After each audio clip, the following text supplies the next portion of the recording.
which, honest to goodness, came out of nowhere because I was never a really big MOBA player. I have 53 hours logged into Dota, but most of those were spent back in 2016-2017. But I've recently gone down the rabbit hole on YouTube of watching Purge Plays, who not only did a very successful tutorial series on how to get better at Dota, both if you're just a brand new player, and then starting to move over to some more complex strategies and whatnot.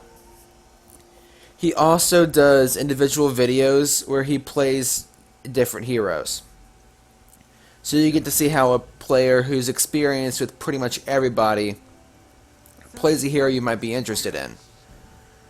Now, I am still very, very not confident in my abilities as a Dota player. Meaning I'm still currently practicing with normal or hard bots. Trying to get to the point where I understand the game well enough to build up to actually playing with people, because the last thing I want to do is jump onto an online game and then cost my team a match because I don't know what I'm doing. So I'm doing a lot of practice. But I just want to quickly go over why I like MOBA games, or why I'm starting to like MOBA games. So, here we go. Hey, what's going on, geeks? Maxusthebeast is here, and welcome to a video that is really out of the blue. But honestly, I'm getting to the point where this channel is just going all over the place, and I kind of like it. But we're talking about today why I like MOBA games, specifically Dota 2. Now, yes, I have played League of Legends, played maybe 10 hours of it, and then I have around 20 in Heroes of the Storm, which is Blizzard's take on a League of Legends Dota style game. They have a lot of Overwatch heroes. They have, I believe, Mercy, Genji, and Tracer in right now. They might have put. I heard talk that they were planning on putting in like Sombra, I think. Maybe I was wrong. I don't know. And they definitely could have done something in the time I've been away from the game. But the game I really got into was Dota 2, since out of the three main MOBA games that I've played, I don't have many hours in them, but the most that I have is 55, 56 in Dota 2. So I have the most experience in Dota, but that doesn't mean I'm good, because again, a lot of my experience was from a couple years ago. But let's go into why I like these games. We're going to break this down into a couple little parts here.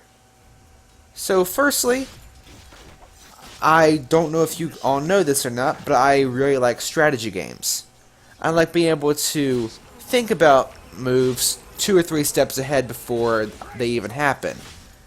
And Dota 2 is strategy intensive.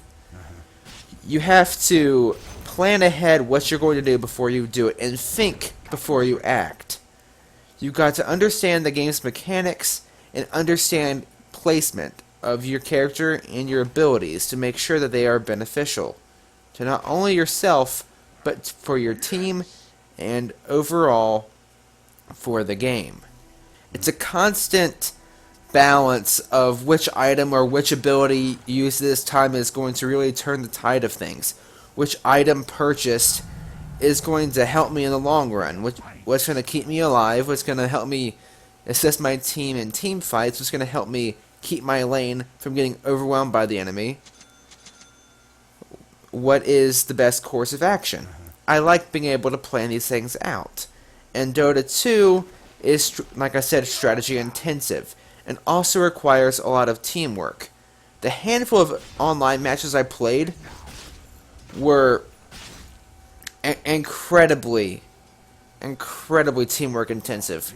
And watching YouTubers like Purge Plays is showing me how teamwork, Dota 2 teamwork looks like in a higher competitive level. And just seeing the team communication, the amount of work it takes to get through a team fight and to win a game. Because, brief tangent, These games go on for ages. They can go anywhere from like 30 minutes to like a couple hours, I believe.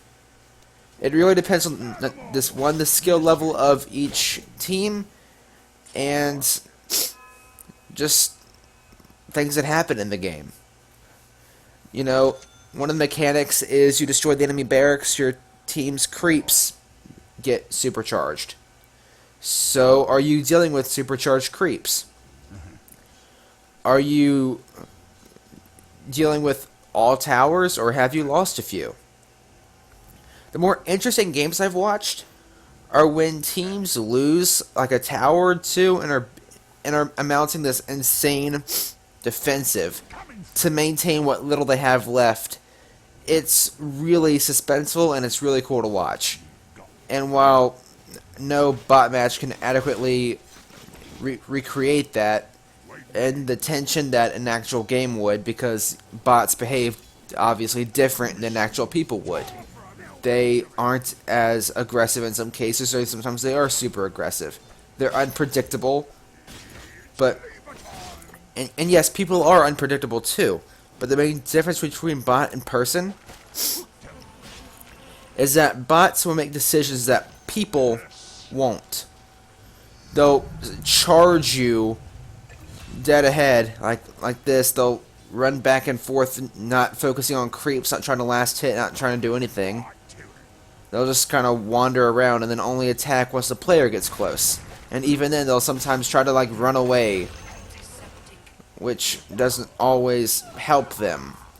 But again, they're computer controlled. They're not meant to be geniuses. It's not like a freaking chess bot. But going back to the whole strategy side of it and talking about items, one of my favorite things is how intricate each item is and how much each item really means to each player.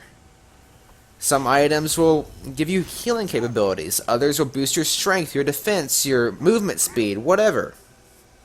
Others will boost your mana.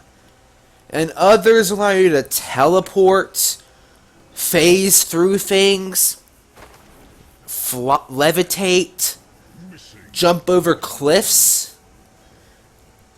And it's really personalized per playstyle. And I love how there's like 130 some champions at this point, or heroes as they're called in this game. And each one is tailored differently. And each item in the game plays off of an individual character's strengths. Like for instance, Pudge is more strength oriented. So the player who is playing Pudge will want to prioritize getting items based around the strength characteristic, or attribute rather. They want to prioritize items that will boost his dominant trait, while getting stuff that will boost intelligence could be nice. It wouldn't be nearly as beneficial as it would be to purchase a strength item. And each item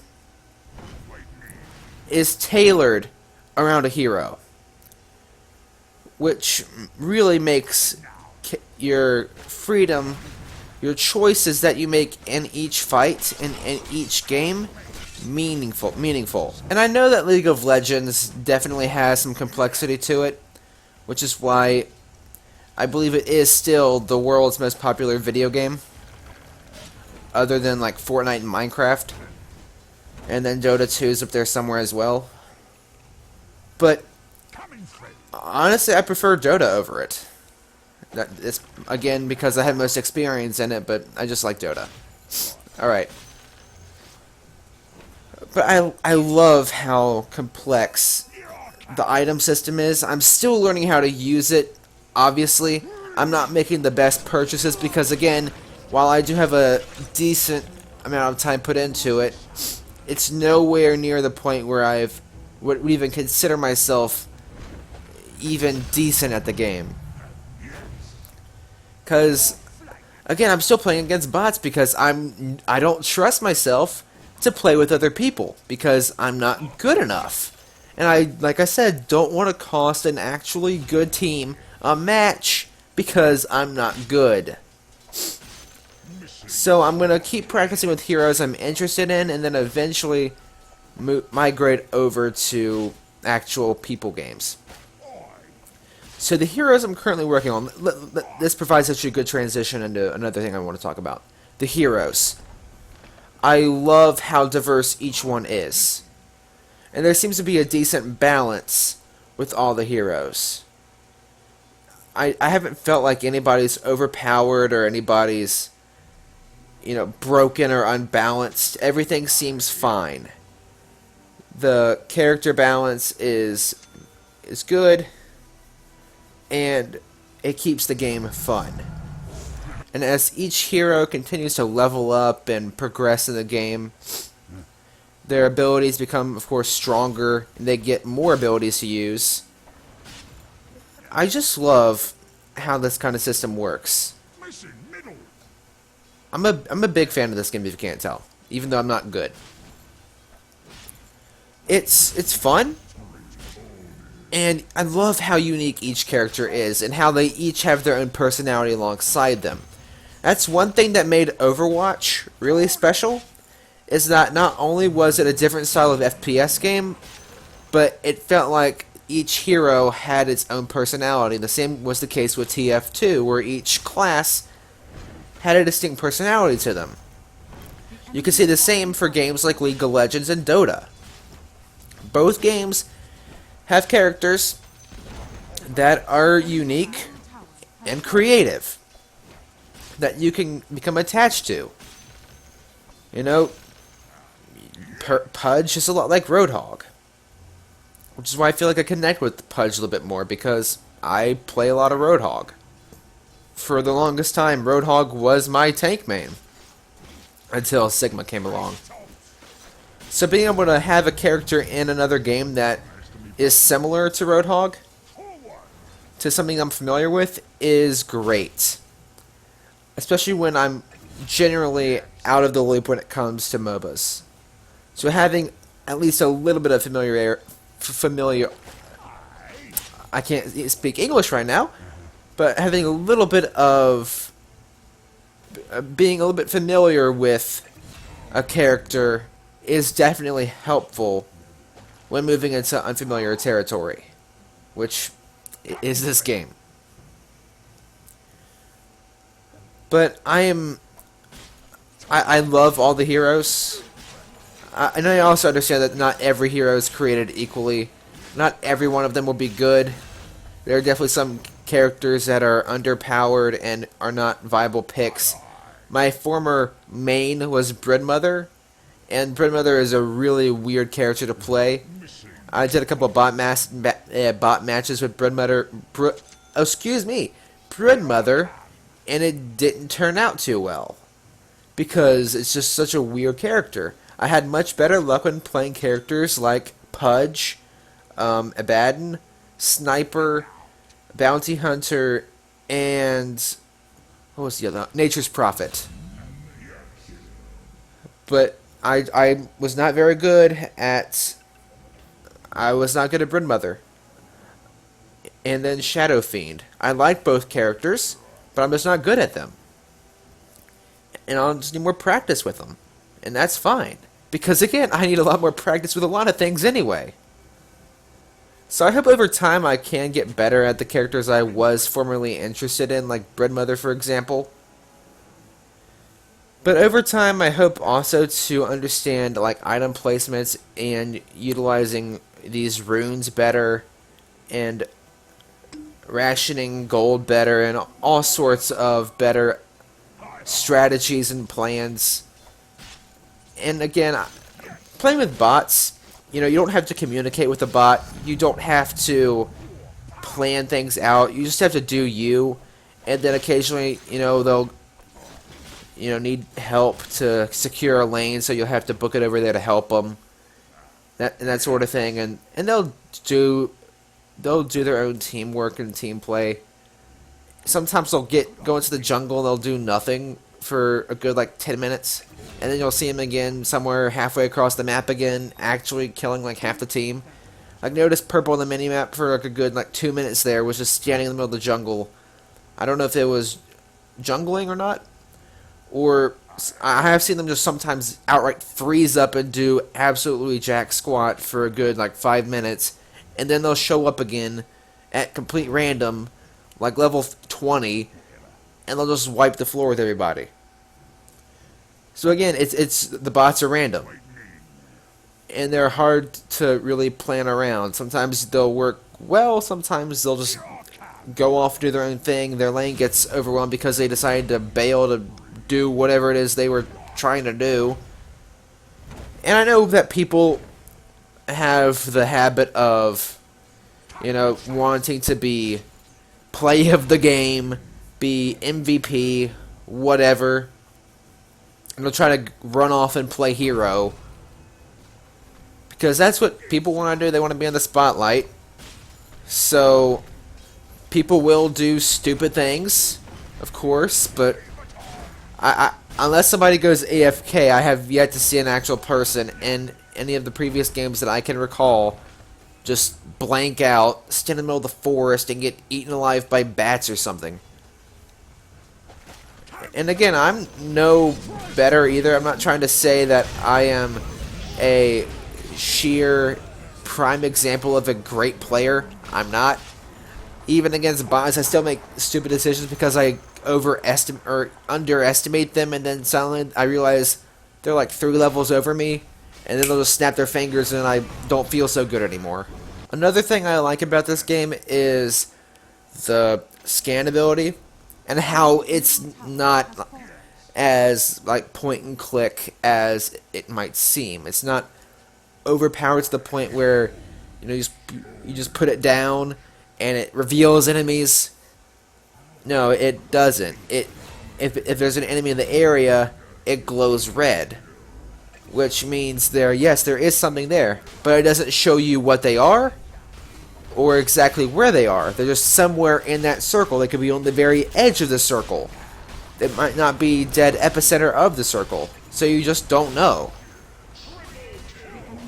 It's not overpowered, and it's balanced.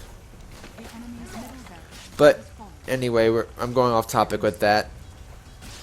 The game's systems work really well, and there seems to be a sense of balance that I can appreciate. There are reasons why this game has very positive reviews on Steam, and it's been a long time since the last real big review drop. And I'm thankful for that, because it means that this game still has a level of quality that still displays strength over time. And I'm thankful to be getting to be a part of this game, but I'm also kind of sad that I am getting here so late. I wish I could have been playing this game for dedicatedly for years, but that just didn't happen. It could have happened, I just didn't really get to it.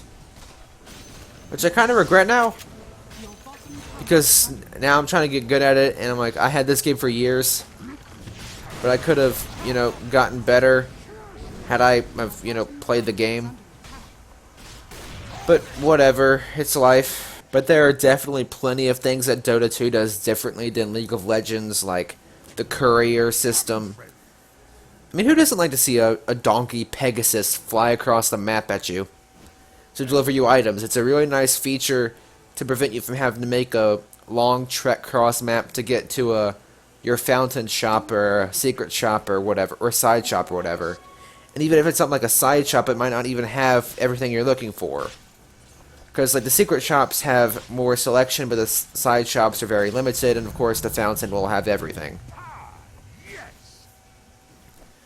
So, again, having the ability to have a courier deliver stuff to you is definitely beneficial, and it is definitely a nice feature, and I like it. But one thing I'm gonna complain about is not the game's fault at all, but the fact that I don't have many friends who play.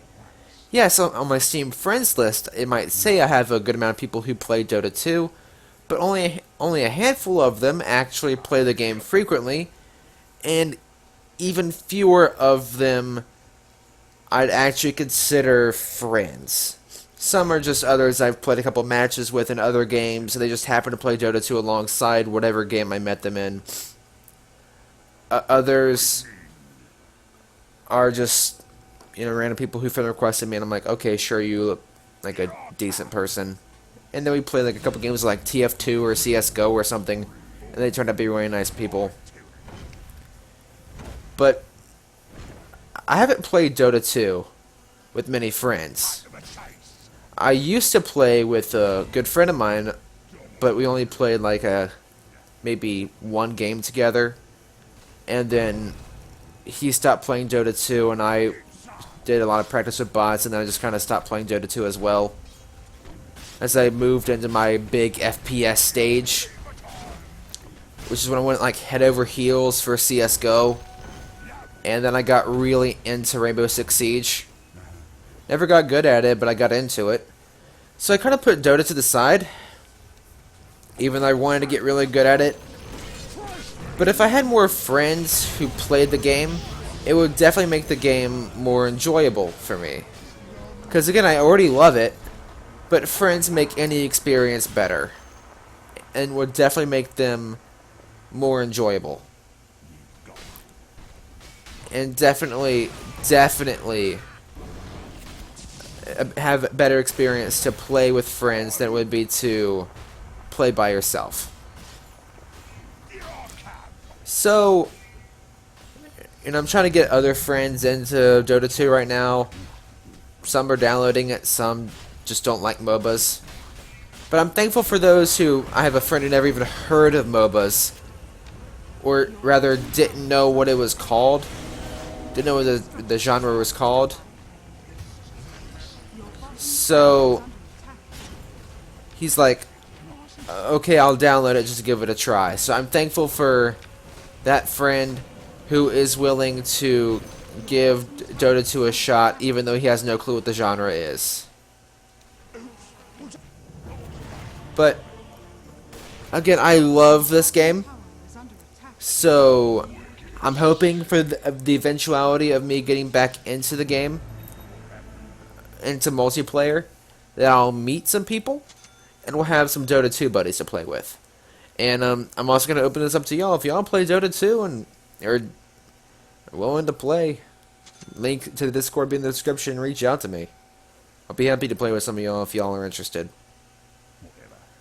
But anyway, this video didn't really have a big purpose to it. There was no master plan behind it. I just wanted to express my thoughts on Dota 2 and why I've fallen in love with it and why I'm looking forward to getting better at it and hoping that I'll get some people into it. And again, link to my Discord will be in the description below, so if you all are interested in playing Dota 2 alongside me, reach out. I'm more than happy to play with y'all, because again, I'm looking for friends to play with. Again, if y'all are like Dota 2 champions, apologies for not being great. I'm still learning, but it might be beneficial to play along somebody who's actually good at the game. But again, I just wanted to, I guess, vent for a little bit of why I really like this game, and why I'm thankful that this is my first MOBA and the first one that I've really got into, and what I like, and that sort of thing. I know it's random. I know it might not make any sense whatsoever. You might be thinking, why did you do this? I don't know, I just felt like it. But I hope you all enjoyed it nonetheless, and maybe even agree with my mindset. And I'm going to stress it one more time. The link to the Discord will be in the description below. If you want to play with me, reach out to me on the Discord. Anyway, guys, just wanted to say thanks again for watching this video and for your support on the channel overall. And I hope you have a wonderful day, whatever it is you're doing on this day. Thanks for your time. Hope you have a good one. As always, Maxusthebeast is out.